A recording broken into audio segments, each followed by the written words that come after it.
はい。じゃあ、周縁における共同性と生態系について共有するトークシリーズボリューム4ということで、今回は、カナダナナイモアートギャラリーよりキュレーターのジェシー・バーチさんをお迎えして、トークを始めたいと思います。で、通訳に鈴木和恵さんに入っていただいております。で、最初に、簡単に山中スープレックスのことを説明しておくと、我々は滋賀県の大津市、比叡山ふもとに、ある共同スタジオになります。で、2014年から始まって、今年で約10年目になるのかな。そういった共同アトリエの中で、実際、今後どういう形で文化活動を続けていくのかっていう問題意識があり、その一つの形として、この大阪でMINEというプロジェクトスペースを、作ることになりました。これ一回通訳します？全然想定してなかった。Okay. Yeah, that should. I explained, I think, already. Yeah. で、このMINEはですね、NANEIアートプロジェクトという、NANEI株式会社さんが、やっているプロジェクトの一環として、我々山中スプレックスが運営しております。去年の11月から始まって、一応今年の10月まで1年間にわたってアートを、大阪新町に展開するというプロジェクトになっています。でですね、ちょっと説明が長くなるんですが、そういった、準アートセンターのようなところで、このトークシリーズをやる意味はですね、我々滋賀県というところで、アート活動をやっていて、実際、国からの助成金とか、市からとか、あるいは民間からとか、そういう金銭的な、サポートっていうのはあまり多くないっていうか、全然ないっていうのが現状なんですね。で、そういった中で一つはヨーロッパモデルを持ってきて、ないものをどんどんつついていくっていう方向があると思うんですけど、それをやったとしても難しいっていうのにうすうす気づいてるんですね。ってなった時に一つ我々にできることっていうのは、同じくセンターじゃないようなところにで活動している、文化実践者たちの、経験とか、どういったことをやっているかというのを聞いて、それを、我々ここで大阪でシェアすることによって、一つ、大阪のアートシーン自体を、相対化するという、そういうことを、このトークシリーズでやりたいと思っています。で、じゃあなんでカナダからジェシー・バーチさんが来たのかというと、実は、直接面識はなくてですね、ジェシーさんが、たまたまとあるプロジェクトで、関西のアートシーンを、リサーチに来られるということを聞いて、今回せっかくなので、何かしらトークをやってくれっていうオファーをしました。なので、正直言うと、僕も、あんまり彼が、ナナイモ市という、バンクーバーからフェリーで2時間かかるような土地で、どういった芸術活動をやっているのかっていうのは、よく分かんないですね。でも、一つの、ローカルな都市で、キュレーターとして展覧会をやっていると、その実践例を聞くというのはおそらく非常に有効だと思っています。じゃあとりあえず早速ジェシーさんにプレゼンテーションを開始してもらいたいなと思います。じゃあよろしくお願いします。よろしくお願いします。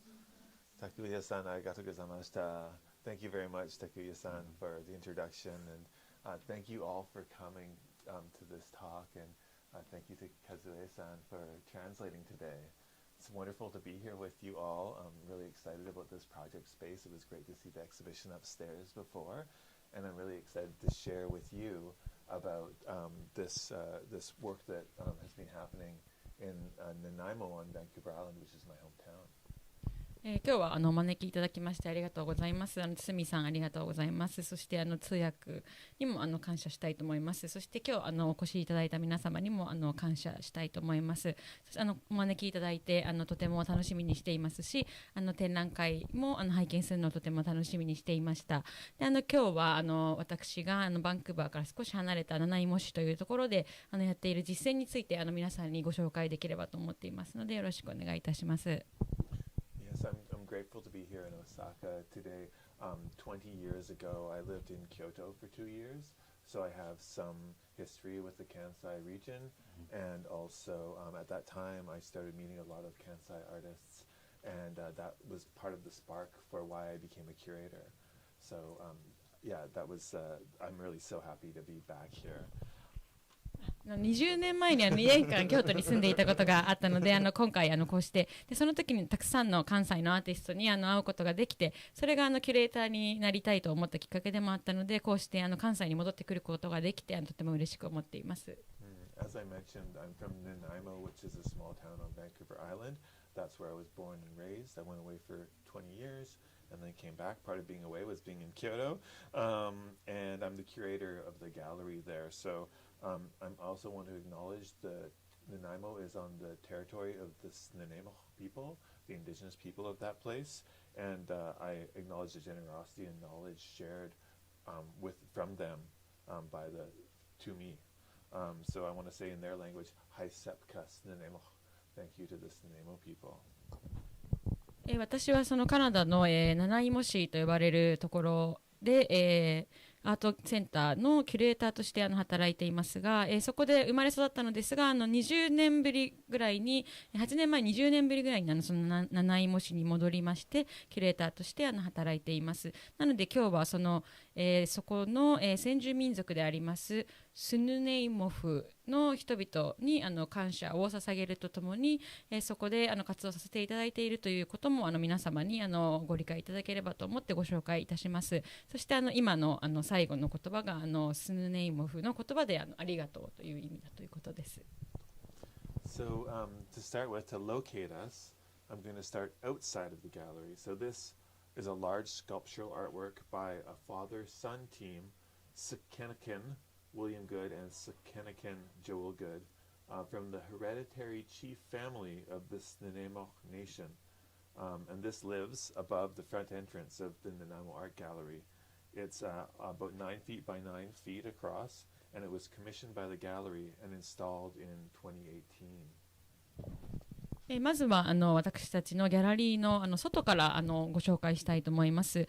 こちらがナナイモアートギャラリーの正面の入り口にある、彫刻ですが、こちらが、スキナケンウィリアム・グッドと、スキナケン・ジョエル・グッドという、そのスヌネイモフの、世襲制の首長一族の親子によるアーティスト、のグループによって作られた彫刻作品です。大きさが9フィート ×9 フィートで、これが、このナナイモアートギャラリーが、その親子に依頼して2018年に、設置された作品です。So William Good Sakenikin is a Snuneymuxw elder and a friend who performs welcoming ceremonies at the gallery. So when we have visiting artists come, sometimes he will come and welcome them and welcome the public who comes to our openings, which is really wonderful. And so when he's visiting us, he will often talk about the lack of Snuneymuxw art in Nanaimo, in the city of Nanaimo, the place that belongs to the Snuneymuxw people. He feels there's not enough of their art present in the public. So in fact, it was his life work to bring that art back, which due to the many repercussions of the Indian Act, which Kazue-san may explain a little bit, very little bit, was on the verge of extinction. そのウィリアム・グッドさんが、この、アーティストの親子のアーティストのそのお父さんの方で彼は我々の友人でもあるんですがそのギャラリーでその歓迎の儀式というようなものをゲストが来るときに行ってくれるような、友人でもあります。で彼はよくそのナナイモ市の、公共スペースにその、先住民族であるスヌネイモフのアートがないということについてよく言及していましてというのけというのもそうした公共の場に、先住民族のアートが、消えていってしまっているという影響には今、説明しましたインディアン法という法律のさまざまな影響というのがあります。なのでこのウィリアムのライフワークとしてはそうした公共の場で失われつつある、先住民族のアートを、復活させるような、活動をするということになっています。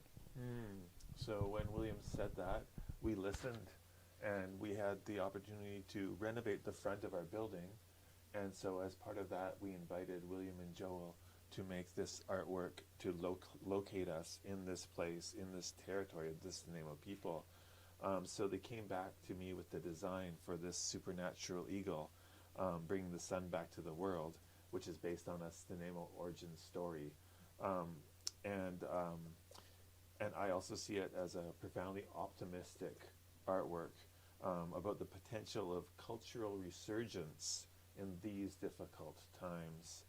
This is important work to do, and I feel like this is some of the most important contemporary art happening now. なのでそのような依頼をしてこの公共の場に彼らのウィリアムとジョエルに作品を作ってほしいと依頼したときに、彼らはこのスーパーナチュラルイーグル Bringing the Sun Back to the World という、世界に太陽を取り戻す超自然の和紙というこの彫刻作品のデザインを、提案してくれました。この作品というのはもともとの、スヌネイモフの、土着の物語に着想を得ている、モチーフではありますが、この、作品を、拝見したときにこの困難な時代におけるその文化の復活の可能性についてある種楽観的に考えているとても重要な作品であるというふうに私は考えました。そしてまた伝統であり、現代美術の重要な作品でもあるというふうに考えました。この作品についての、映像を少しご紹介したいと思います。I'm a person that believes in the Creator, in God, and I kind of feel like there are artists that say I created this design, I did this, I did that. But I kind of believe that the Creator gives you those designs. I mean, we have our own part. You know, we might create certain things in life, but I kind of feel like most of the time the art comes from the Creator. That's what I believe. My name is William Good, and I'm helping my son Joel to do this project for the art gallery on Commercial Street. And my son designed this piece. It's going to be a huge sun mask with the rays of the sun extending quite far out from each side and above and below. Traditionally, we mainly had suihue masks, which we don't share with the general public. So in this piece of artwork, I've definitely not used one, but I've still used the traditional techniques of what would go into something like that without bringing forth the piece that we don't share. It'll be approximately 10 feet by 10 feet when it's finished, and this mask will be the centerpiece of the project. And we'll have eyes here and cheek, and Joel designed a supernatural eagle to fit on a nose here. It's a story about the supernatural eagle who brought the sun to the people, and Joel incorporated that story in his design. The story would be there was a time of darkness, and people prayed to the Creator, and they asked the supernatural eagle for help, and the supernatural eagle brought the sun back to the people, and it's an old legend. Joel and I have been studying pulp and minimum art for a number of years now. I've been at it all my life to revive the Hulkamanian art form of the Snuneymuxw First Nation people. I was an artist that had to really work at being an artist. But my son Joel, he's just born to be an artist, and he was born that way. I had a talent for it. Still takes a lot of hard work to find your way. There was a time where I learned from him and our artwork was exactly the same. We always want to go in a different direction at this point. Most of it is of my design, but he's come in and changed things here and there, which in turn I try and fix up the way I like it.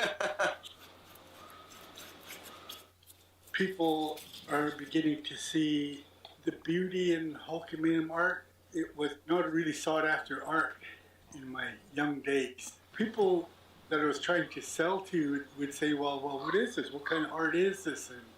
And they were expecting, like Hadugway art or Simshan or Kwakwakwak art. And they say, this is not how we've seen the work. This is all wrong. They tell me, like, this work isn't done the right way, It's not the way I studied it in the books, And so it was very difficult in those days to get my artwork appreciated and sold, but now it's finally getting well known, and with artists like myself and Joel to kind of pave the way for younger artists. And that's the exciting part, is our young people need their art form back, and they're getting their true art form back. They'll have something that they can be proud of. For me, it's such a feeling deep down in my heart that we have our Hulkamanian art represented here. Our Snuneymuxw art is represented here, and our Snuneymuxw art is shared with the city of Nanaimo, and it's shared with the Snuneymuxw First Nations people and other nations. I think it's pretty awesome. It's going to be really cool to have such a significant and also a massive piece of artwork in the heart of Nanaimo, which is I'm actually pretty excited about. Congratulations.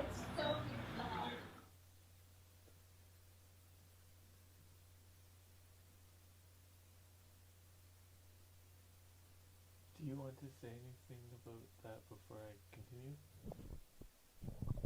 このビデオの so maybe about I forgot to add about the Indian act, so I maybe add a bit, or what do you think? I'm easy. What do people want to know? さっきジェシーさんがインディアン法について私が補足しますと言ったんですけど、補足しそびれてしまったんですが、先ほどお聞きしたところでは、そのカナダの先住民の方々っていうのは、権利が制限されていて、住む場所も制限されていたり、その先住民の子どもたちが、英語を無理やり学ばされるようなその全寮制の学校に入れられたり、そういった制限がある中でずっと暮らしてきて、その結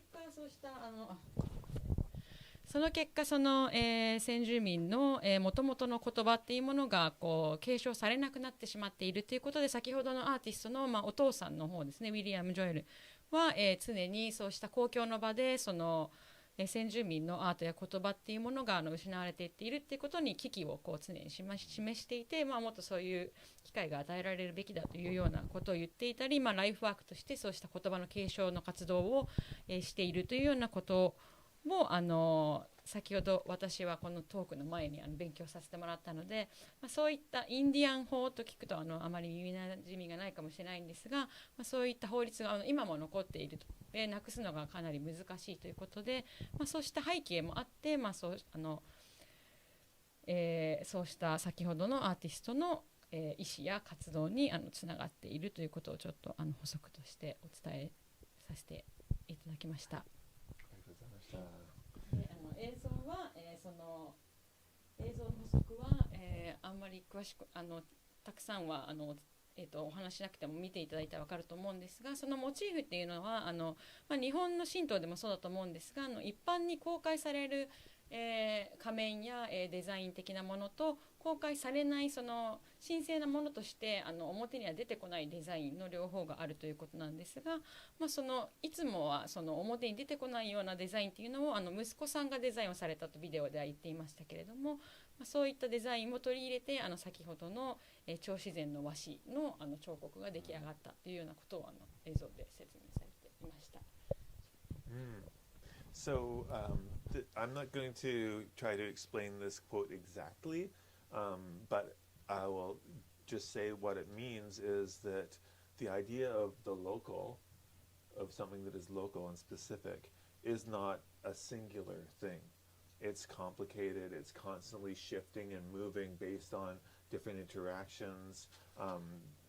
And also the way that a potterai speaks about it is almost like ghosts and things can change the locality. So it's the idea of local is not static. It was really important for me to ground this talk in the work of William and Joel, because it's their territory, right? But it's still the idea of the local in my context is also not just my context. The idea of the local is me being here as well, right? So the idea of local is just really complicated. So that's all I'm going to say about that. ちょっとこの、その引用をすべて説明するっていうことはちょっと今回ははしょらせていただきますが、そのご紹介お伝えしたいことというのは自分がローカルというものをどのように考えているかということで、そのいつも固定の、概念があるわけではなくて常に変化し続けるものであると思いますし、先ほどウィリアムとジョエルの紹介をしたのも、彼らの領土ではありながら、自分たちの活動もさせていただいているという意味で、自分にとってのそのローカルというものについて、どのように、出発点を持っているかということをちょっとお話しできればと思うんですが、その自分にとってはこの大阪でここのトークをしているということも、ローカルであるというふうに考えているので、何か単一の概念があるわけではなく常に複雑なものであるというふうに考えています。Nanaimo is here now.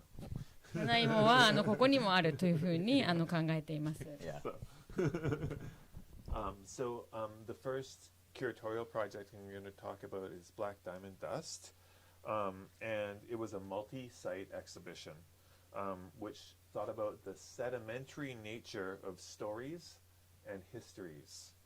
The title Black Diamond Dust refers to the coal mining industry, which was the industry that the town of Nanaimo was founded on. So this industry has both formed the city but also fragmented it because of racial segregation, labor inequality, and it also served as a foundation for global industrialization. So when I say Nanaimo is in more than one place, the earth from Nanaimo was literally taken from the ground and shipped to different places around the world to keep the lights on in San Francisco, for example. So it's a local town that's also international through its resources being extracted. まずその最初の、展覧会としてこのブラックダイヤモンドダストという展覧会をご紹介できればと思います。このブラックダイヤモンドダストは、複数の箇所で同時展開した、展覧会で物語や歴史の、堆積的性質を考察するという展覧会でした。でまたこのタイトルであるブラックダイヤモンドダストという意味はこの七芋の町が築かれたこの炭鉱産業に由来しています。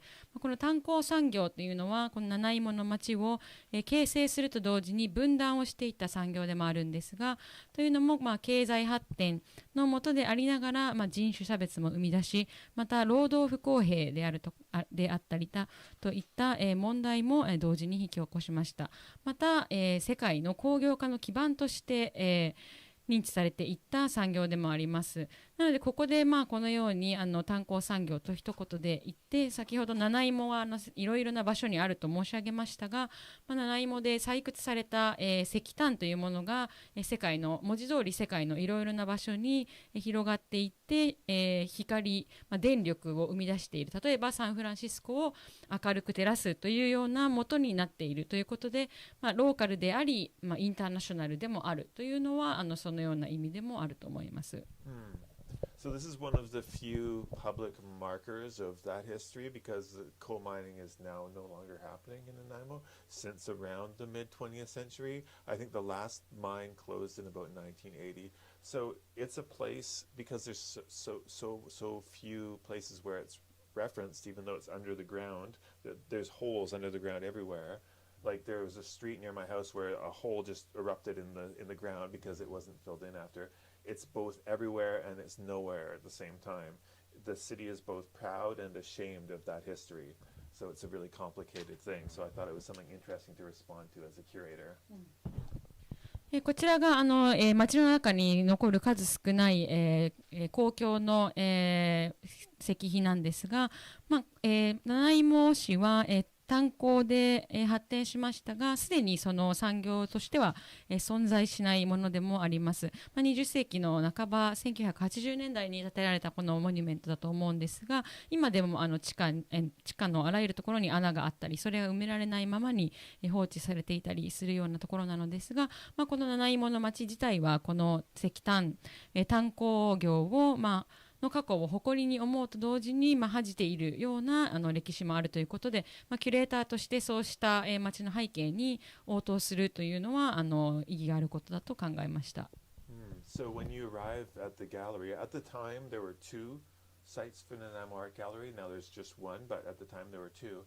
And when you would arrive at either gallery, you would be given a map.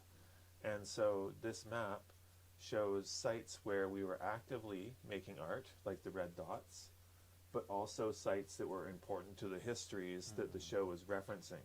So as a curator, I thought it was really interesting that you can bring things into an exhibition just by pointing at them. So all of these historical sites in Nanaimo, in my mind, were part of the exhibition because I could tell people to go to them. And I also told stories about each of the places on the map. This is just a detail, so I'm going to leave it at that for that one. でこの展覧会、このブラックダイヤモンドダッシュという展覧会なんですが、まず、ギャラリーに行くと、そこで、どこに行くべきかという地図を渡されるというようなものでした。当時ギャラリーが2カ所、今は1つしかないんですが2カ所あったんですが、そこで地図を渡されて、このように赤い点で、行くべき場所が示されているようなものでした。そこには展示があると同時に、その町の歴史的にも重要な場所であって、私たちがその場所を選んだのは、そうした歴史的背景を紹介すると同時に作品も見てもらうという意図がありました。結構チャイナタウンとかもあったっていうことですよね。So there was a Chinatown as well. There were a number of Chinatowns, and each one was burned down. There was a lot of racial tension at that time, and so it's always mysterious how they burnt down. But yeah, there's a history of Chinatowns in Nanaimo as well. That's true. で、っていうことは結構そのアジア人労働者、チャイニーズの労働者が、この炭鉱産業に従事していたっていう感じですかね。So many Asian labor committed to this coal mining That's right. industry. Yeah, and also some like Finnish and Italian miners as well who were shipped over. But I will speak to that more in a bit. Okay, sorry. No, please. Anytime. If anyone has anything they want to ask. アジア系の労働者やそのフィンランドから来た労働者について少しお話しできればと思っています。So one of the things that was important to me was to think about the multiple places where coal mining is happening simultaneously or has happened in the past and has had an effect on communities. So I had this documentary about a folk singer named Sarah Ogan Gunning from Appalachia in the United States, a place that was also ravaged. The landscape is ravaged by coal mining.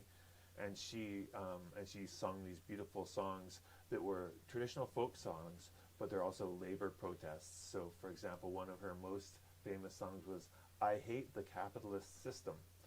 And when she first sang it, the record label, the record producer said, "Oh no, it's not the capitalist system, it's the mine bosses. It's only the bosses of the mine, it's not the system that's the problem." And she said, "Oh, I guess you're right." Later on, she moved to New York City and she was doing research and reading, and she was like, "Oh no, it was the capitalist system after all." And she put it back in the title for her song. So that the video about her is also in the gallery. 自分の関心としては炭鉱産業があらゆる場所で引き起こしていた問題について同時に触れるということであったため、ご紹介したいその時に取り上げたアーティストの一人としてご紹介したいのがこのサラ・オーガニングという、アメリカのアパラチア出身のフォークシンガーです。彼女のレコードのタイトルは I Hate the Capitalist System 資本主義を、憎むというようなレコードのタイトルで、その当時の、レコード会社の人には、彼女はあなたが、憎んでいるのは炭鉱の、ボスであって資本主義自体ではないんではないですかというように説得をされてタイトルを変えさせられそうになったんですが、ゆくゆく彼女は問題の背景を考えるとやはりこの資本主義というシステム自体が問題であるというふうに気づき元のタイトルに戻したという、話がありました。なので、はい。So when you first enter the gallery, you see these artworks, which are oil paintings and watercolor paintings by the Canadian artist Stephanie Aitken, and also a rug. And for me, I thought it was important to start the exhibition with something that doesn't look like coal, because I wanted to point to the ecological histories of coal. So coal comes from the peat moss and swamps 300 million years ago, being crushed and turned into carbon, of course. So this rug called the black wood rug,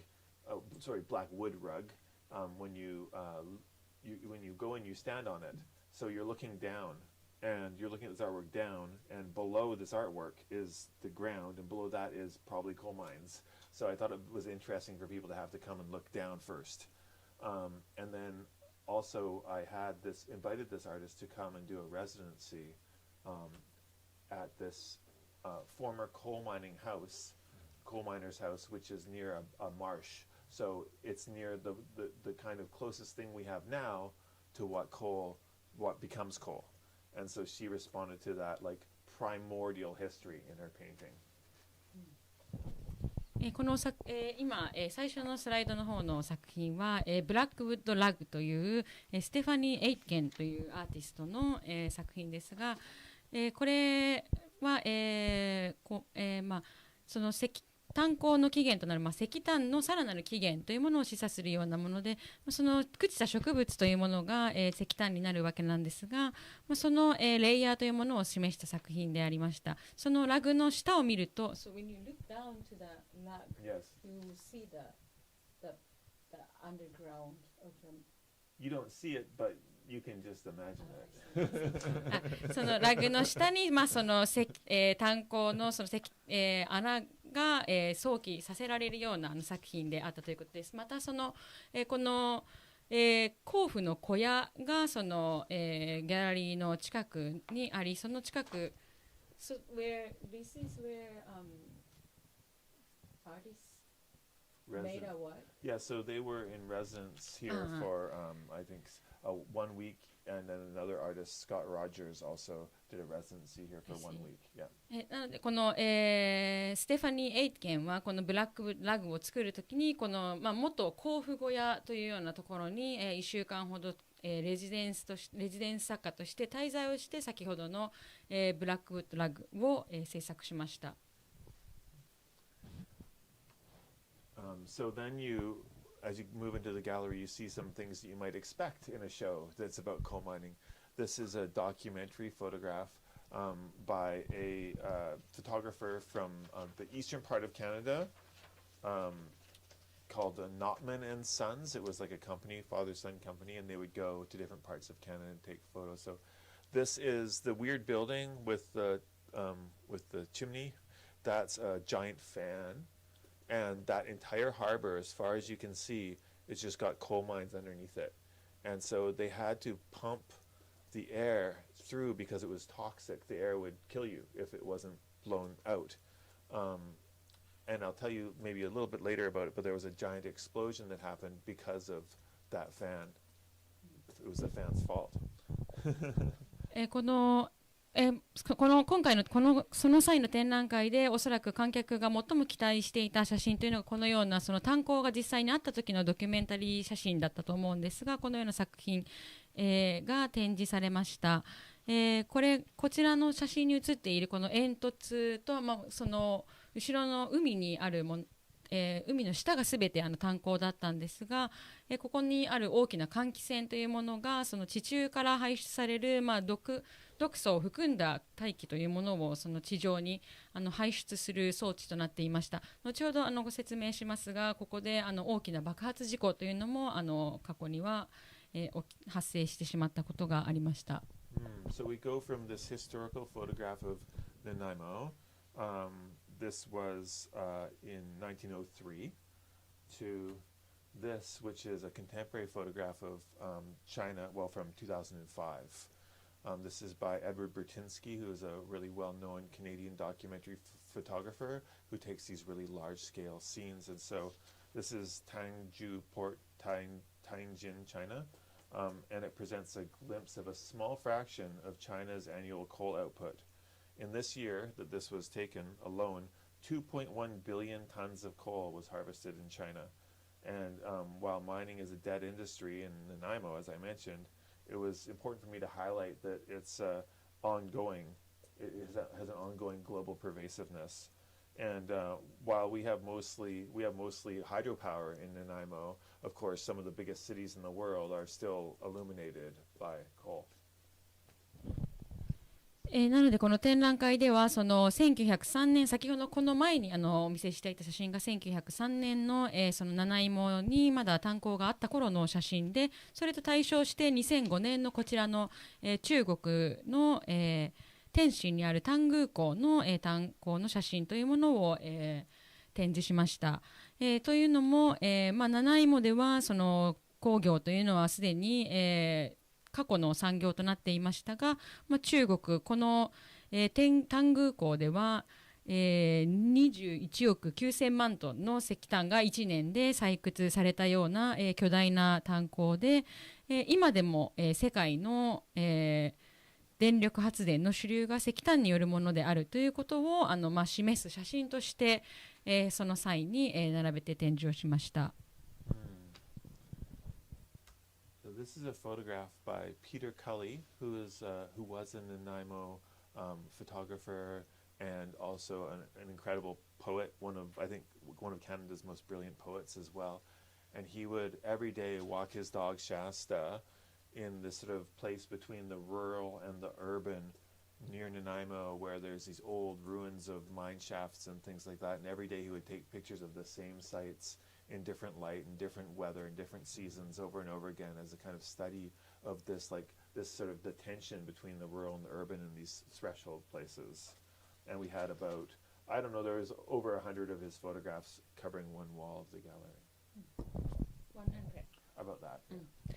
こちらがピーター・カルリーという七芋に住んで、七芋に拠点を持っていた、アーティストであり詩人である、アーティストの作品です。この写真が100枚ほど、一つの壁を埋めていたような写真なんですが、彼は、毎日同じモチーフで同じ場所で、同じ場所の写真を撮り続けて、このかつて炭鉱があったこの地域の、風景というものを記録していました。その廃れた、炭鉱の跡であったり、そうした、日常の、中の緊張というものを、撮り続け、それを、ギャラリーの一つの壁に100枚ほどこの写真を並べて展示をしていました。So this is a sculpture that was next to Peter Cully's work by Jerry Pethick. Jerry was a physicist, so he studied as a physician and was really interested in light and optical technology. And he moved to a small island called Hornby Island, where there weren't very many resources. So he made all of his sculptures from objects that he found in the community recycling center. So old refrigerators, old window frames, old pieces of plywood. This one tells the story of a steel smelter in Germany where it was so hot that when the snow would fall in the area, it would disappear. And this factory was powered by coal, which is why we included it in the exhibition. そして、その次に、展示されていたのはこのジェリーベティックという、物理学者による彫刻です。このジェリーベティックは、本ビー島という小さな島に移り住んで、その島のリサイクルショップで見つけたもので、作品を作っていました。で、この写真、この彫刻の作品というものは、石炭を燃料とする、ドイツの、遺贈書を撮影したものだということです。This is a work by Raymond Boisjoli. So Raymond is an artist of Haida descent from Haida Gwaii, indigenous artist, and he made this sign. You can see it here. It's a sign. It says Nanaimo, but it says it in a black metal logo. So death metal, black metal, and it's the background. It's hard to see here, but the background is like a grid. So he was interested in the distortion of the name Nanaimo, which is a misreading of Snuneymuxw. So he made a visual distortion of the name Nanaimo, and by putting it on a gridded ground, he was thinking about the way that land is controlled and bought and sold, even though it's not. It shouldn't be. It should be something that we cherish and care for, and it's not a commodity. So it's a complicated road sign. This here, yeah. This is a highway going into Nanaimo, so it's like a new welcome to Nanaimo sign. こちらが、次の作品がこのレイモンド・ボアジョリーという、ハイダグアイという、ナナイモの、先住民族の、出自を持つアーティストの作品です。その高速道路の脇に、このナナイモと書かれた、看板を設置したという作品で、こちらがその、ブラックメタルのロゴを、イメージしたようなものであります。というのもこの作品のアイディアというのはこのナナイモという名前がそのスナネイモフという、先住民族の言葉の、聞き間違い誤解から生まれた名前であるというところに着想を得て、今度はその知覚的に、歪めたナナイモのサインを作ってみようということで、アーティストがこのようなものを、作成しました。その土地に関するその、所有についての考え方というものを、その背景として、入れ込んだ作品であります。So there was this road sign, but there was also a big, the same thing inside the gallery too. この同じ大きなサインというものをギャラリーの中にも展示をしていました。This is a card that I borrowed from the Nanaimo Museum, so the historical museum, that is a funerary card for someone named Nicholas Johns who died in the explosion that I talked about before. So that big fan that I pointed to, it was clearing the toxic fumes out, but it was also creating dust. And over time, the coal dust built up and a spark blew the whole mine up, and many miners died in that explosion, 150 miners. So the resulting fires kept burning for an entire day, and it's the worst mining disaster in the history of the province of British Columbia. And maybe you can say that, and I'll say the next part. Oh, でこちらが、私がナナイモ博物館から、借りてきた、葬儀の案内状です。こちらがニコラス・ジョーンズという人の、葬儀の案内状なんですが、先ほどお伝えしました通り、大きな換気扇の爆発のせいで、150人近くの、工業労働者が、死亡するという爆発事件が、起こった時のものです。その、丸1日火災が続くような大きな爆発でブリティッシュコロンビア州で、過去最悪の、事故という歴史が残っています。So there was also a monument about this explosion, actually only a couple of blocks from where I live in south part of Nanaimo, and it lists all of the miners' names, all of the white miners' names, but the Chinese miners, they didn't even record their names, they just recorded their payroll numbers. And so alongside Nicholas John's it says Chinaman number 7. So it's a really dark history of erasure. この七芋の町にはその事故で亡くなった、鉱山労働者の名前を記した石碑があるんですが、その、書かれている名前はすべて白人のもので、当時、働いていた中国人の労働者たちも亡くなっていたのですが、彼らは名前ではなくその時の支払い番号だけで、名前が残っていました。なのでこのリチャード・ジョーンズは名前が残っていますが、その次に、中国人炭鉱夫7番というような、番号で名前が残っているだけというような形で、町の、悲しい歴史として、残っています。So after reading about that history, you go into another room where there's a film by Yuan Xianliu, who is a Chinese filmmaker, and he made a film about the dangers of coal mining in China, a really powerful documentary. So it's like bringing that history to life in the present moment.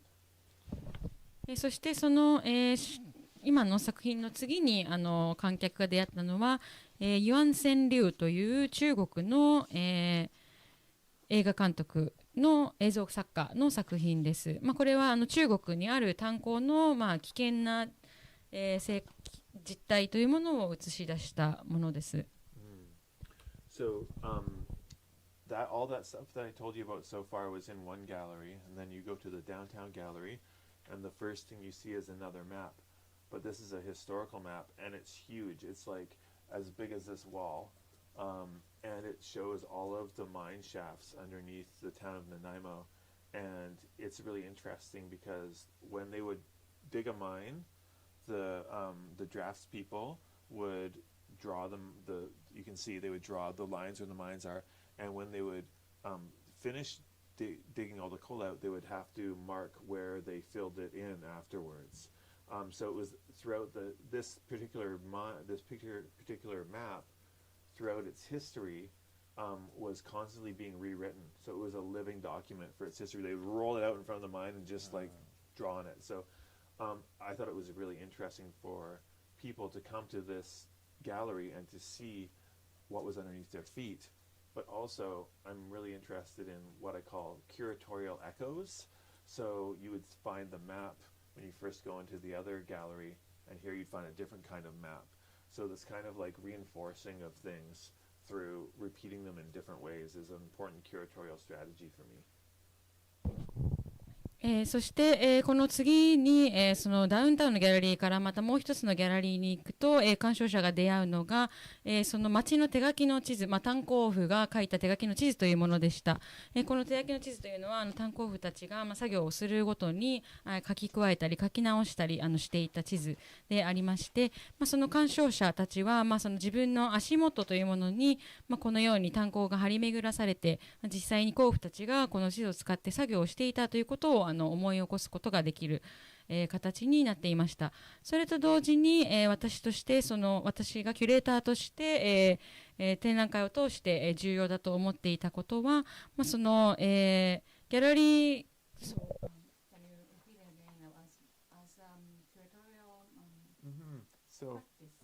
So there was the map at the other gallery. So when you go in there, the first thing you see is this map. When you come in here, you see a different map, but it reinforces this idea that there's this undercutting of the ground beneath you. It makes you think about the previous experience of thinking about that map. It makes you think about place in different ways, or I hope so anyways. Just a way of reminding someone of something they might have already seen again. その違う地図をまたその違う場所で違う地図を見て、そこにこのようなものがあったということを、思い起こさせることで、その場所ごとに、違う、背景を持ったものがその重い経験として、その人の中に入ってくるというようなことをキュレーターとして、意図を持ってそのような、作用を起こさせることを、狙っていたというのがこの、行く場所ごとにそのような地図が、展示されているという展示です。一番入った時に、まあ、その地上の俯瞰図があって、でその次にこの地下の俯瞰図があるっていう感じです。So when audience come into the gallery, Yes. there is a map of the ground and also this mining map as well. Or This mining map was on the wall. うん There's also the small map that shows all of the different mining sites in Nanaimo. So those two different things. 壁には、炭鉱の地下の、マップが張り出されていて、まあ、それ以外に、その町の中でどのような場所に炭鉱がそれぞれあるのかというものがもう一つ置かれていた、その2種類の地図があったということです。So this is a sculpture by Vancouver artist Devin Knowles. And Devin was interested in the history of mauve, the color mauve. So in the 19th century, a pharmacist was working with coal tar, and they were trying to find medicine from coal tar, and they found that they could produce a chemical version of the color mauve, which is traditionally a really difficult color to achieve. And so actually there was, in the end of the 19th century, like from 1880 to 1890, it's often referred to as the mauve decade, because people started wearing it as fashion because they were able to make it synthetically through coal tar. And so these ghosts are about those sort of histories, but they're also maybe the ghosts of coal miners, but they're also made of concrete. And in order to create 300 to 400 kilograms of concrete, you need 200 kilograms of coal. So there's a lot of different like ghosts and histories of coal in this work. 次に、鑑賞者が出会ったのがこの、バンクーバーを拠点にするアーティスト、デボン・ノールズの彫刻作品です。こちらは、コールタールを、使って、色が、モーブ色というふうにコールタールから生み出されたモーブ色について扱った、作品です。これが世界で初めての、人工染料であったわけなんですが、その石炭が普及するまではできない存在しない色であったところ、19世紀の末にこのモーブ色というものが流行して、その19世紀の終わりにはそのモーブの10年と呼ばれるような時代があったほどでした。でただそのコールタールから、作られたこの色ではあるんですが、その石炭から生まれたそのコールタールというもので、その石炭というものが、他にもいろいろなものを生み出しているということもこの作品は示していました。というのも、コンクリートというものも、その大量の、石炭が必要となって、そこで生み出されるということをこの彫刻作品、そのモーブと、そのコンクリートというのの両方の背景にある石炭というものを想起させる彫刻作品としてこの作品が展示されていました。I forgot to mention that the way that they're made is by pouring concrete into fabric. So it's referencing the history of the mauve fabric by the form. この形自体もそのコンクリートを固めて、So she'd have like fabric like hanging, and then she'd pour the concrete into it.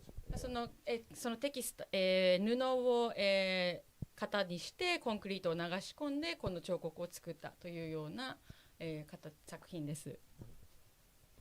She also did an intervention in the Nanaimo Museum. So the Nanaimo Museum has a fake mine. And when I was a kid, actually, I went into this mine, and the coal dust gave me a nosebleed. So I guess earlier on, I was destined to be a curator and not a coal miner. But she decided to reference that, bring that mauve from the gallery into the museum by changing all the lights in the coal mine display mauve. そして、ここ、彼女のもう一つの作品がナナイモ博物館に設置された、インスタレーションで、その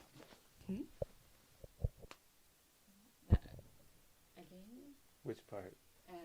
So this is the installation This, at the yeah, the Nanaimo Museum, the historical museum, so not the gallery.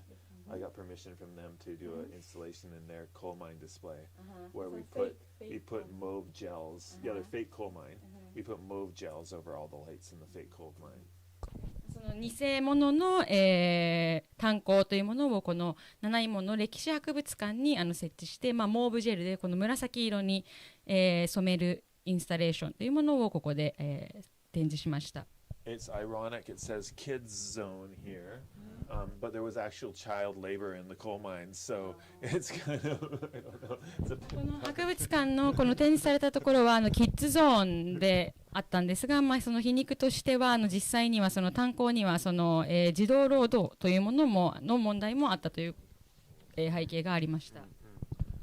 So earlier I said that there were also miners from Finland who came to work in the mines, and a lot of the miners from Finland were like, why are we doing this? This is so much work for nothing. So they got into boats and they rowed north to this small island called Swantula and started a fishing community there, because fishing is a lot better for you than coal mining. And I had a friend who started an artist residency in the same place, and I invited her to be part of the show, and she said, please send me some coal from Nanaimo. I'm going to make one cast of the lump of coal for each of the original Finnish miners who started this community and send it back to you. But by the time the coal got to her, it had turned into a powder. So she thought that was interesting because the utopian community that these Finnish miners started actually broke down, and there was all this infighting and fires and disasters and things.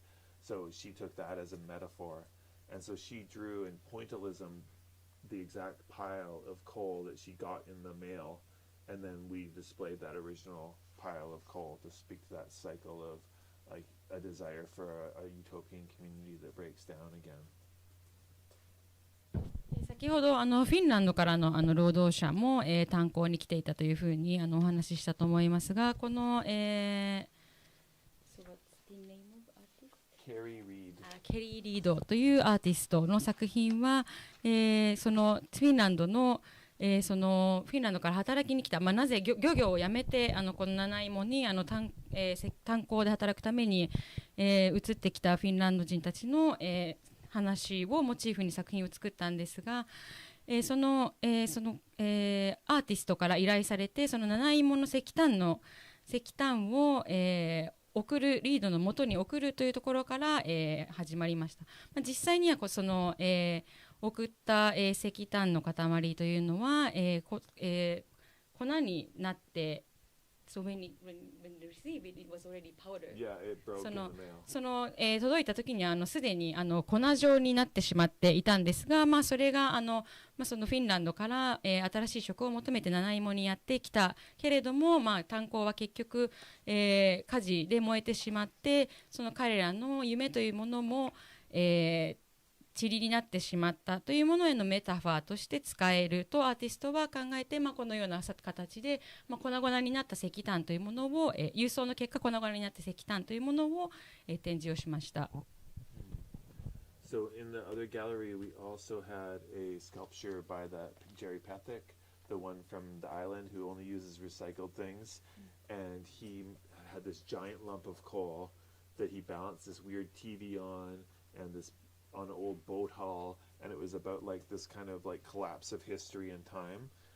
This is a top that's a metaphor for time in some of his other work. But I also wanted to point out this clock up at the top there. That's not something that belongs in the gallery. This was a clock that was in the archives of the Nanaimo Museum, and it was from one of the mine shafts that closed down, and they didn't pay their workers. So one of the workers came and stole the clock from the mine office as his payment, and the family kept it secret for years until an anonymous donor donated it to the museum. So we put that in the gallery as our clock for the exhibition, but we always had it at 5 o'clock, which was closing time. So it was like you go home from your work. It was about that, like that refusal, almost a refusal to work in conditions that are unfair or unsafe. 次に、先ほど最初にご紹介した島でリサイクルのマテリアルを使って作品を常に作っているという作家について紹介しましたが、その同じ作家の彫刻作品が、次に展示をされていました。この彫刻はその石炭の上に、不安定なバランスでテレビが載っているようなものなんですが、その後ろにこ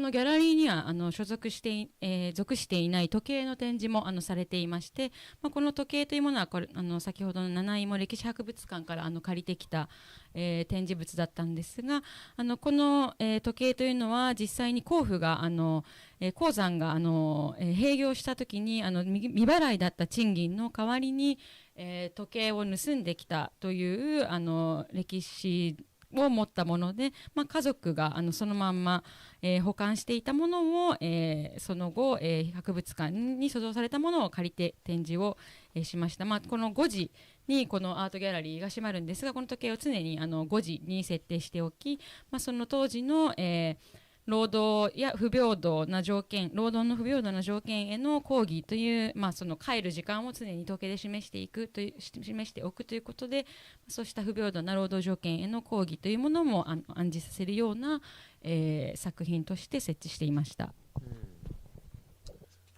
So in 1913, so there had never been a union for miners. They never had any labor rights whatsoever. But in 1913, a lot of miners started rising up and protesting for more fair conditions. As you can imagine, the conditions were horrible. And so this is an image of a confrontation between the military, civic military, and the miners. This is like right before the beginning of World War I.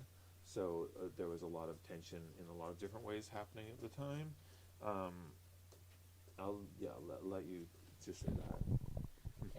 こちらが次の作品がこの1913年頃の、写真ですが、当時、鉱夫たちにはその労働組合というものがなかったのですが、そうした、過酷な労働条件もあったので、その頃から、労働者たちが抗議を始めたということで、こちらは、その第一次世界大戦の、直前の頃の、写真ですが、市民兵のような人たちと、鉱夫たちが対峙している場面の、写真です。その緊張が映し出されていると思います。So here's another one of a similar thing. こちらがまた別の写真です。And beside this series of photos of this strike and this unrest, we had a film. This is a film by Jeremy Deller, the British artist. He made with a filmmaker named Mike Figgis about the what's called the Battle of Ogrieve, which is a famous moment in the 1980s in Britain where Margaret Thatcher was crushing labor by bringing police in and not letting them strike and breaking strikes and all this stuff. And it broke the labor movement in England for many years. So he made a recreation of it that included some of the original miners with actors, and even some of the original policemen recreated this in this really incredible artwork. So again, it was a parallel between the history of one place and the history of another place, different times, different places, but similar moment of conflict. So Alice created a new movie with the motif of the... Yeah, in fact, he even used those people that do the Society of Creative Anachronisms, which is like when you dress up as a knight or you dress, So he used those people who knew how to recreate a battle scene as part of this. そして先ほどの写真の次に展示されていたのがジェレミー・デラーというイギリス人のアーティストの映像作品で、マイク・フィギスという映画監督と一緒に制作した映像作品で、モチーフとしてはその1980年代のサッチャー政権下のイギリスで労働運動が制圧された時の出来事のオーグリーブの戦いをモチーフにした映像作品です。その、再現というような映像作品で、その意図としてはその異なるそのイギリスのサッチャー政権下での、社会状況とその労働運動の起きたナナイモの状況というのを、照らし合わせることで、異なる場所の、異なる歴史というものを参照しながら結びつけるというようなことを意図して展示をしました。And so in addition to the book that's moving around here, we also took over some pages of the local newspaper with like some recreations of historical documents, but also new writing by, for example, the artist Peter Cully, who I explained earlier about the sort of histories from a modern perspective. And so you just found that in your newspaper as if it was just part of the daily news. その他にも地元の新聞に突然この文章を載せるというような作品も行いました。その、実際の歴史的な、出来事を書き直すというような、ことである日新聞を読んでいるとそうした、記事に出会うというようなその日刊の新聞にこのような記事を載せるという作品も、実施しました。And then finally we collaborated with Sternberg Press in Berlin to make this book, which is distributed globally about this project. So it's pretty, to me, it's interesting. Just like the coal was distributed from Nanaimo, this book is distributed. It's like a lump of coal in my eyes. And look, it's got a mauve spine. The spine is mauve. It's referencing Devin Noah's Mauve Ghosts. 先ほどのモーブの、作品を参照するようなこの本というのを、最終的に、出版をしました。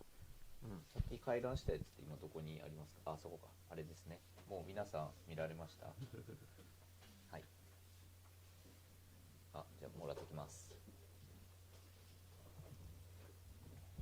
So I spoke about this project in length. Every other project we're going to talk about is a lot shorter. So bear with me. すべてのプロジェクト説明がちょっとずつ短くなってしまってはいるんですけれども。So this is the first of 3 industries that this place was built around. So there's coal mining, fisheries, and forestry.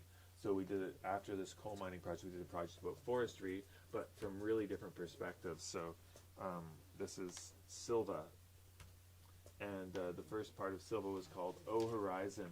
So the O Horizon is the place where the soil and the air meet. It's a scientific term for that particular place. So it's the foundation of talking about forestry. そしてanother exhibition, right? And a different exhibition also about a resource industry. Yeah. そして次の展覧会のご紹介に移りたいと思いますが、そのナナイモの基幹産業、そのナナイモを発展させた基幹産業として炭鉱、漁業、林業というものがありましたが、この次のシルバーという、展覧会ではその林業について扱う、プロジェクトを実施しました。ここにあるオーホライズンという、単語は、科学的な専門用語なのですが、その土と空気が出会う境界のことを指しています。So there were a number of works in this show, but I'm only going to talk about a couple of them. いくつかある展示した作品の中で多く展示した作品の中でいくつかをちょっと簡単にご紹介いたします。And here we went outside and we started with stories by Celestine Alec, who is a Snuneymuxw storyteller about plants and the life of plants from a Snuneymuxw perspective. まずこの屋外で展示作品なんですが、このセレスティーヌ・アレックという作家の、作品です。植物 about the plants and Yeah, just the stories of place and plants and その場所とその土地の植物についての物語の作品でした。Plant knowledge. And so this is a work by Dwayne Linklater. So we had sun outside, but we also needed sun inside the gallery. Dwayne is Ome Seko Cree, which is a Cree community, an indigenous community in Canada. And he did this project called Blueberries for 12 Vessels, in which 12 blueberry bushes lived in the gallery for the duration of the exhibition.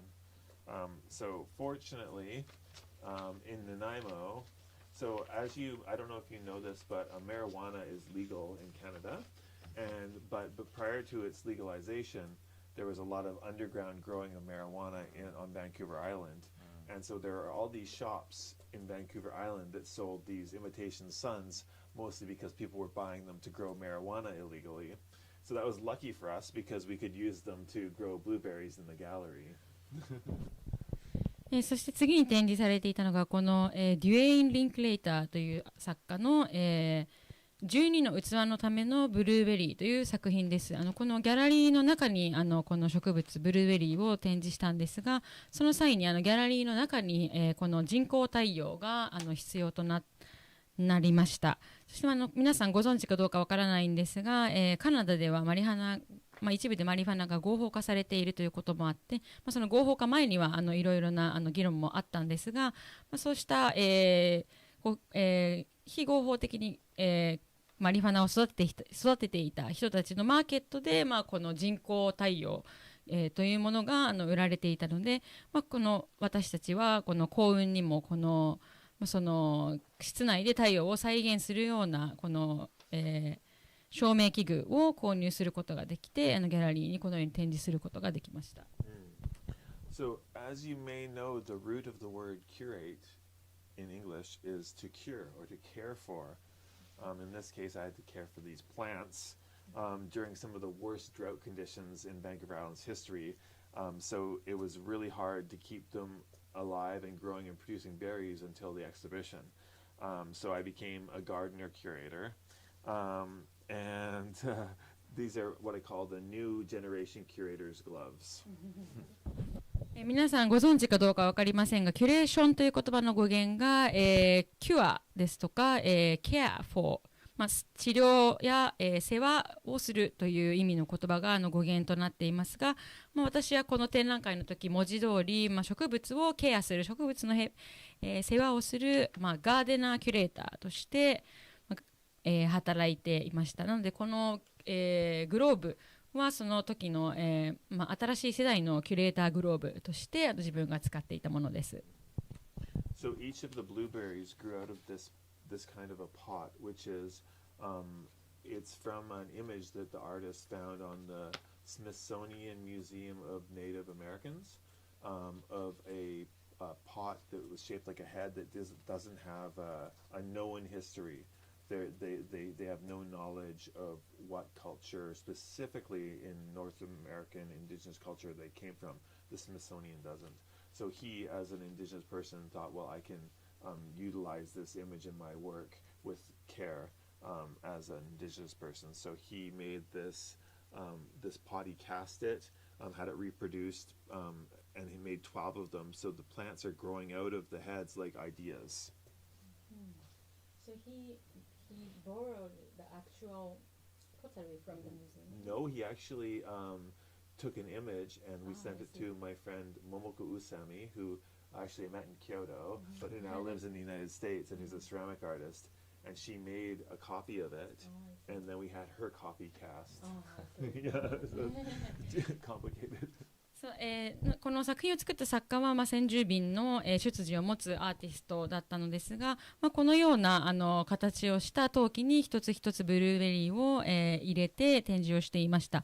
でこの鉢の形というのはその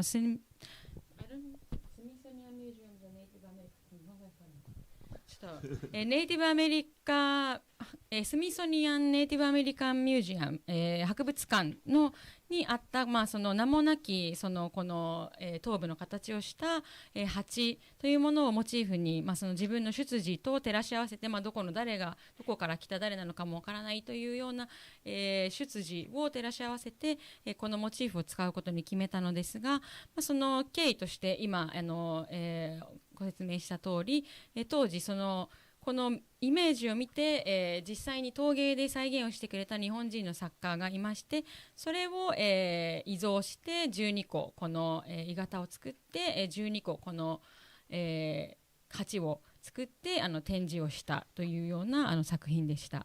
I think a big part of the artist's work was to make an art institution think differently about how they care for art, and so we were forced to, in a good way, to care for these plants like we would care for a person. And because they were heads, it was even more close to caring for a person. Every day we would spritz them with water and try to keep them alive. ちょっと先ほどの訳し忘れてしまったんですが、なのでこのような顔から植物が伸びてくるという形で、その考えが頭から伸びてくるというような見た目にするという作品でした。で、そのアーティストがもたらした別のアートの機関にもたらした別の効果としては、我々そこで働くスタッフに対して、アートがどのようなものか、何を世話をしないといけないのかということの考えを変えさせることでした。なのでここでキュレーターや、スタッフたちはここで毎日植物に霧を吹きかけたりして、この植物を世話をせざるを得なくなったのですが、それが実際顔のそのアイディアを育っているような見た目をしていることで、我々もこれをケアしない、世話をしなければいけないというように思わされる効果を持っていました。Also, another Cree artist who is an illustrator of children's books came and read next to the blueberries. You know how when the idea is that you speak to a plant to make it healthy? So she read her story to children about gathering blueberries that was written in Cree language. クリーというまたその、先住民族、先ほどのアーティストと、同じ出自を持つアーティストで、児童文学の作家である、ジュリー・フレットの、作品が先ほどの、ブルーベリーの隣に、展示されました。これはその、植物に話しかけるようにそのブルーベリーを積んでいくというような物語です。So this was also a two-part exhibition. So the first part was about the forest floor, was the beginning of life. This part was about the booming grounds where the logs, after they're cut down, float in the ocean to be distributed. So like maybe not the end of the life of the use of the tree, but the end of the tree's life. 展覧会は、2つのパートに分かれていましたが、最初が、生命の始まりというようなもので、その次が、生命の、開花というような、パートでした。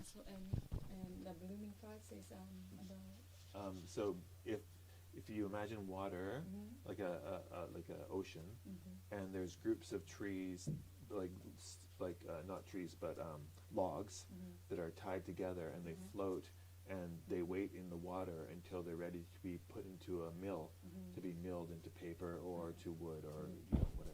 その後の、植物の、辿っていく、産業になっていく過程というような形で、海に浮かんでいる、水に浮かんでいる丸太が、その工場に行き、そこから紙に生成されていくというような、パートがこの第2部の、展覧会の第2部の内容となっています。In the first exhibition, they're plants, they're living things.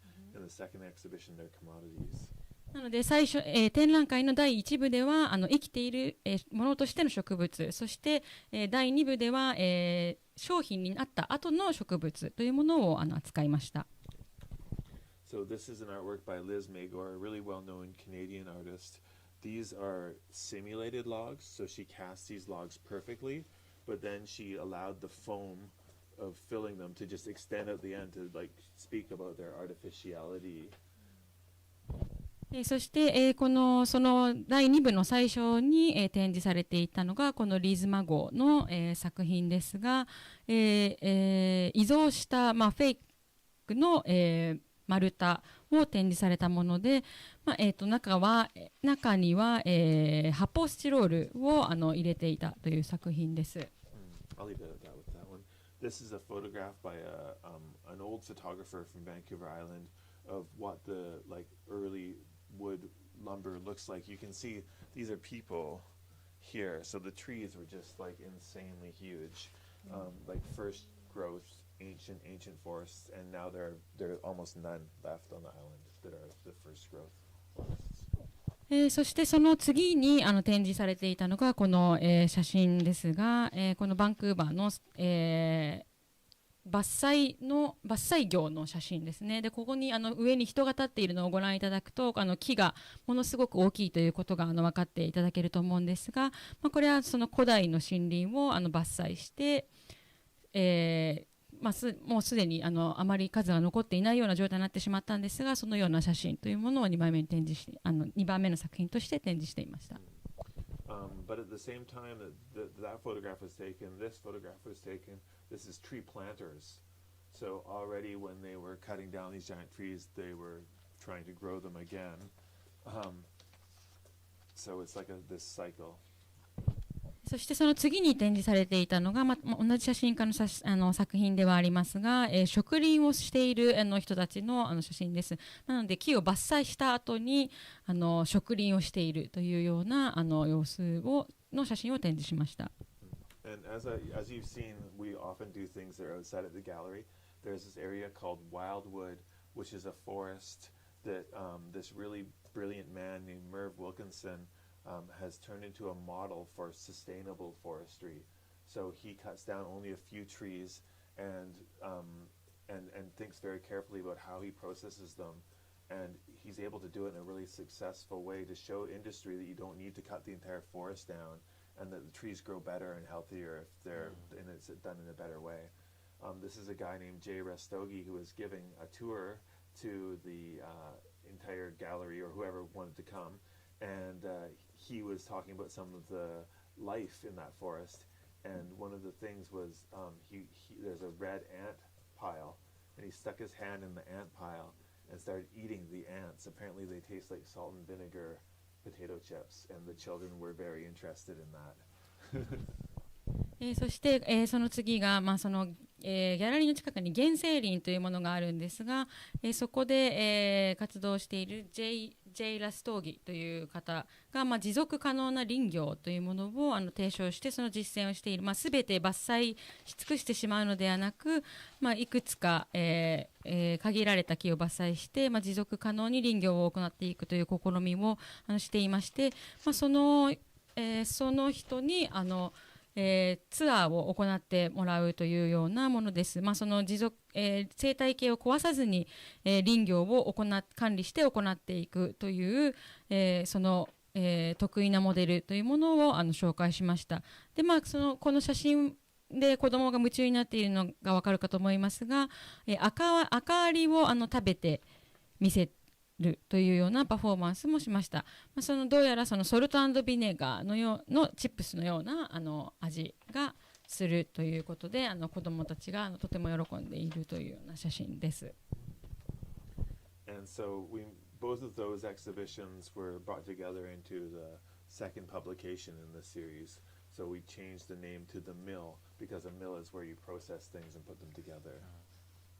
そしてその、展覧会の2部の方で第2部の展覧会の方ではこの出版の本のタイトルを見る、工場というようなタイトルに変えて出版をしました。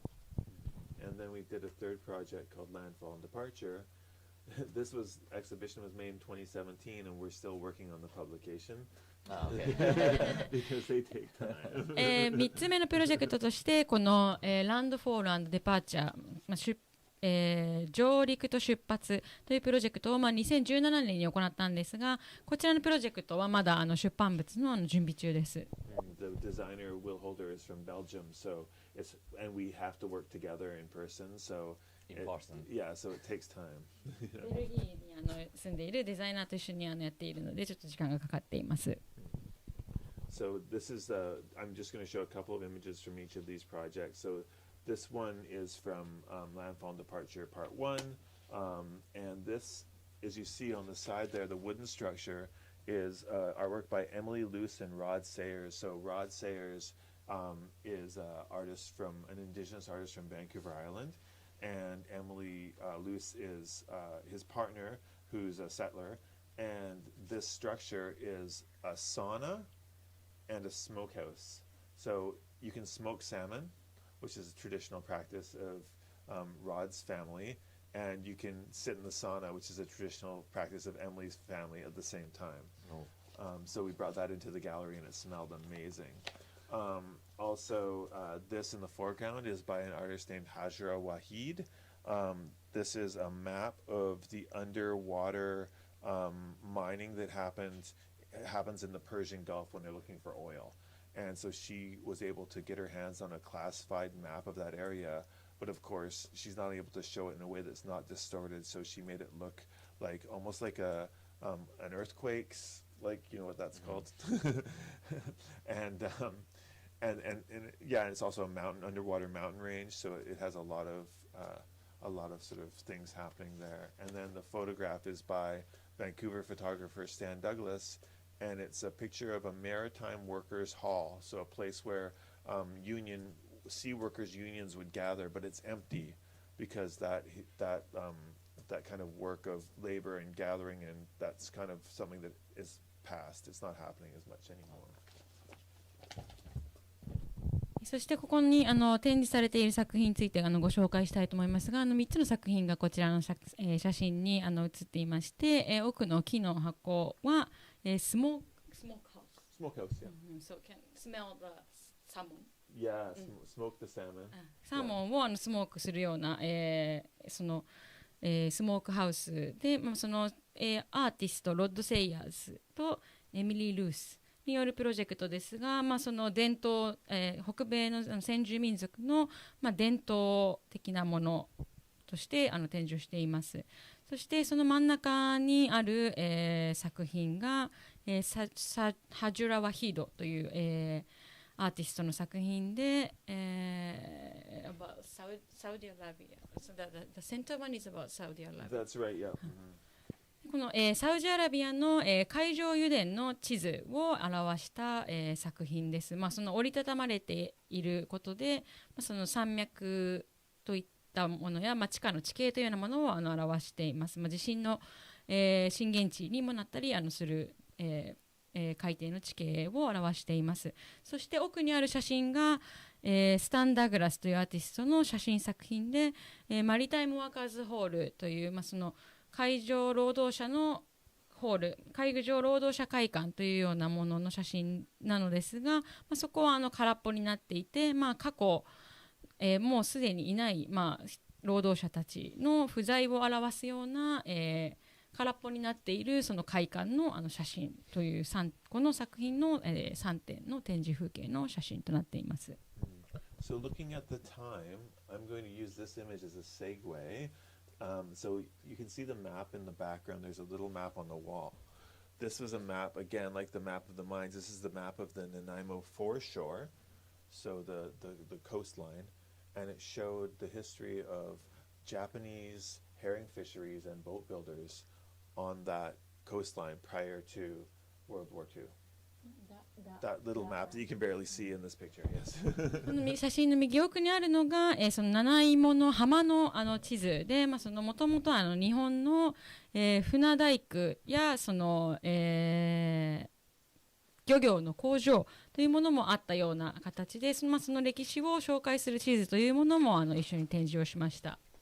So I'm going to skip through a bunch of slides because I don't have time to tell you all, but you have to invite me back again to tell you the second part of this practice. ちょっと用意してきたスライドのいくつかをちょっとこれからスキップをさせてもらいますが、それはまた次回お招きいただいたときにご紹介したいと思います。They were really interesting projects, believe me. 最後にご紹介するのはとても面白いプロジェクトなのでちょっと信じてください。So following up about that map that I just mentioned, Cindy Mochizuki, who is a Japanese-Canadian artist, fourth generation Japanese-Canadian artist, does a lot of research into the history of Japanese-Canadian families in Canada and British Columbia, and also does research about migration from Japan to Canada by coming to different places in Japan and doing research. So in this case, I invited her to come and think about that history of the herring fisheries and the Japanese boat builders prior to the internment in World War II. And so she made this film which tells the story of why Japanese people came to BC, but it's kind of a fantasy. She imagines a raccoon was a fortune teller and realized that there was going to be this incredible herring run of fish and that people should start fishing. That's not what really happened, but she's using the fantastical to tell a story about something that's really real and really important. That there was a really rich community of Japanese Canadian people in Nanaimo and on Vancouver Island, and then in World War II, they were interned and put into basically prisons, and all of their property was taken from them by the government.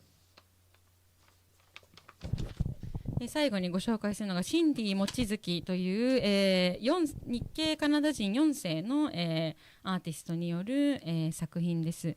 この、映像作品は、その日系カナダ人が、なぜ、日系カナダ人日本人がなぜ、七井門に、移民として来ることになったのかというような歴史を、ファンタジーを交えて描くような作品でした。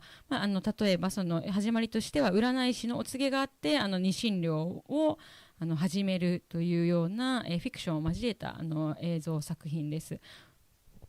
So in this image you can see in the background there are historical documents about the Japanese Canadian community in Nanaimo, and the foreground is Cindy's film that tells this story.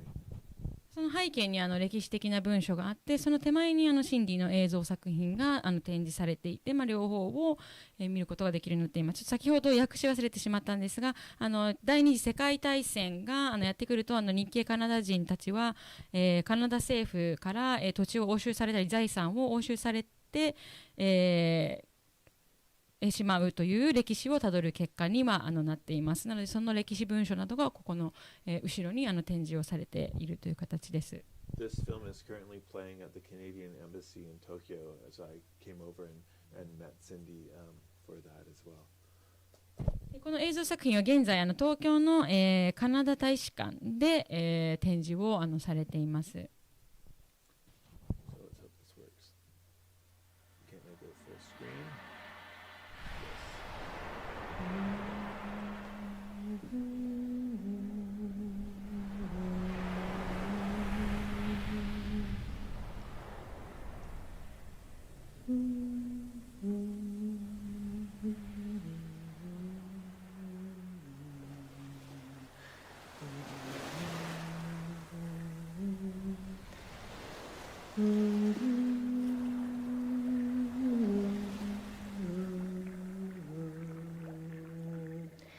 Sorry, I just want to make this go away. I don't know, it went away before.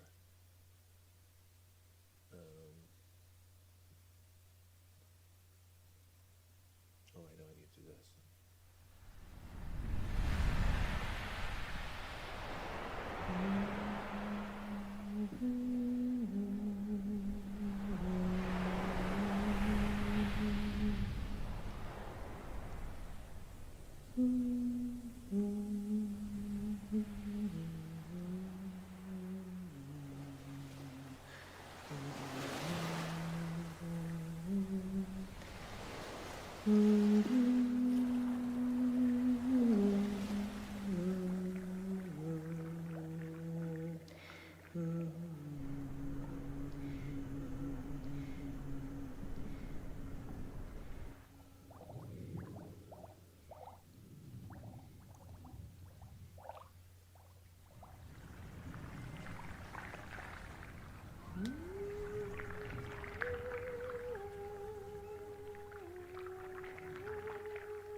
that's the end of my presentation. Thank you all so much. Thank you.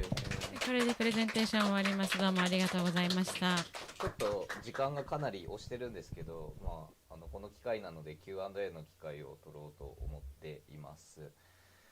ちょっと先に僕が聞きたかったのは、一番最初の展覧会、タイトルが何やったかな。の中で、いわゆるアートピースだけじゃなくて、時計とか写真とか、マップとか、葬儀の招待状とか、そういったものを、展覧会に混ぜてたと思うんですね。なんかそういうのは結構今までやってきた展覧会の中でそういう手法は結構使ってるんですかね。So he would like to ask about the first exhibition, Black Diamond Dust. So we saw that you put not only art pieces but also like clock or photography or maps or the other things. So do you usually practice that kind of combination of artwork and other styles? Artifact. Yeah, not usually, but I think it's something that I do employ from time to time as a way to tell stories, to build the foundations that an artwork can respond to. I think there are lots of different ways that exhibitions come to life, and the ways that I develop them come from lots of different directions. So Black Diamond Dust was a project that started from an idea about responding to the history of that particular place. So I already had the idea, and I asked artists to respond to that idea. Sometimes I start with an artist and respond to their work, and in that case, it's not as likely that I would add things to it. But with Cindy's show, for example, we worked on it together, and it was important. She came over to the island, and we did research in the archives. We went to some of the original sites of the fisheries, and so that came together organically, that there should be that historical archive as well as the visual artwork. So it happens in different ways. その時々によって違う手法をとっていますが、例えば最初のブラックダイヤモンドダストなどはその土地の特定の歴史に、応答するというテーマが最初から決まっていたのでそのような手法を取りましたが、その時に語りたい物語であったり、築きたい基礎だったり、作品が応答できる基礎であったり、さまざまな、文脈に応じて、手法をとっています。自分は時として、アーティストと名乗る時がありますが、アーティストのブラックダイヤモンドダストについては、アーティストとして、その特定の歴史への応答としてあのような形を取りました。また最後の作品、シンディの作品の場合は、アーティストが島に来て一緒にアーカイブに行って、その有機的にあのような形で、歴史的なその文書と映像作品を一緒に展示するというような、手法を一緒に作り出したというような形式なので、本当に時と場合によって異なるというお答えになるかと思います。ありがとうございます。なんか他に質問ありますか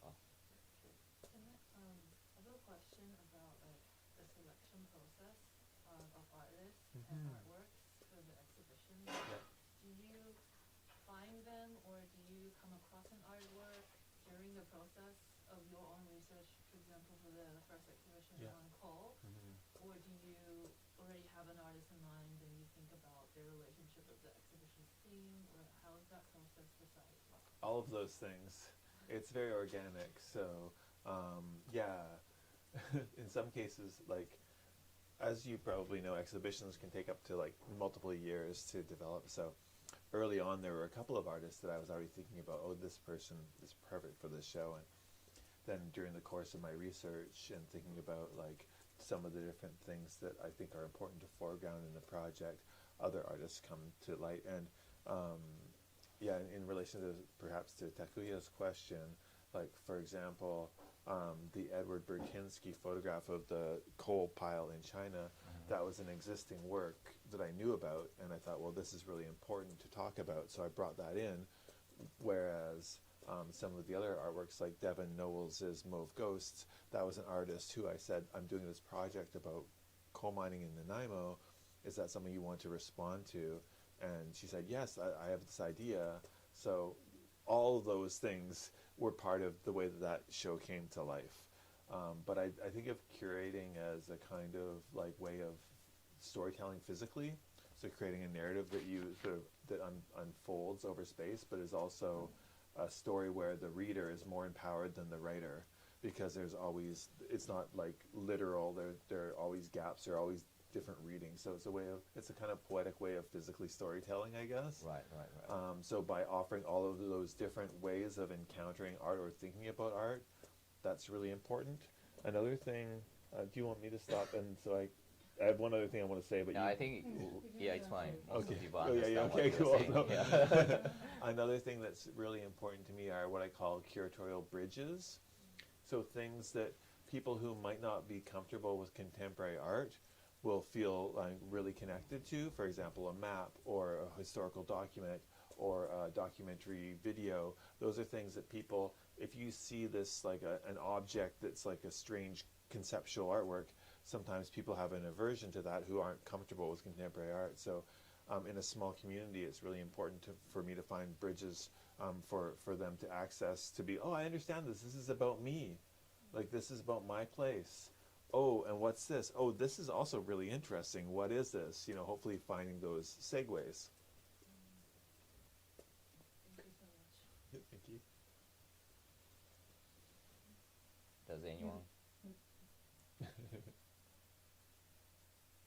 は Okay. い、今の回答でアートにあんまり親しんでない人も分かるようなコネクションを作るっておっしゃってたんですけど、アートギャラリーに来る人、ナナイモアートギャラリーに来る人ってどんな人なんだろうっていうのが、そうですね。それも気になりました。So talking about that curatorial bridge, Yeah. so she would like to ask what kind of people come to visit your Nanaimo art gallery? That's a good question. It's also really varied. So there are like artists. So there's contemporary artists living and working in Nanaimo. There's also artists who are more traditional in the way that they work. There's also Nanaimo is like, if this is Vancouver Island, Vancouver is here. Nanaimo is the second largest town on Vancouver Island. Victoria is the largest town, which is at the southern tip. But Nanaimo is like a hub. The ferry goes to Vancouver from here. So it can like, it was always like a kind of place that people would pass through. So a lot of times people will come, artists from Vancouver will come to the openings. So there's a very sophisticated contemporary art audience. There's also a local audience, people on the street, people who work in these industries. So that was also a really special thing when forestry workers would come into these shows and be like, I know way more about this than you do, curator. You know? And that was so amazing for me to hear those like voices talk about those histories and those stories. So it is as varied as anybody. And being a public gallery is a little bit different than like an artist-run center or a project space, because we have a responsibility to a broad audience. So we're always trying to find ways to bring lots of different people into conversations with art as the core of those conversations. ゆきさんがいや、もういいです。はい。他どうですか？山中メンバーどうですか？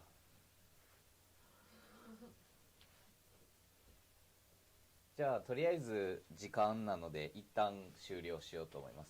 じゃあジェシー・バーチさんありがとうございました。ありがとうございました。素晴らしい翻訳ありがとうございました。鈴木和恵さんでした。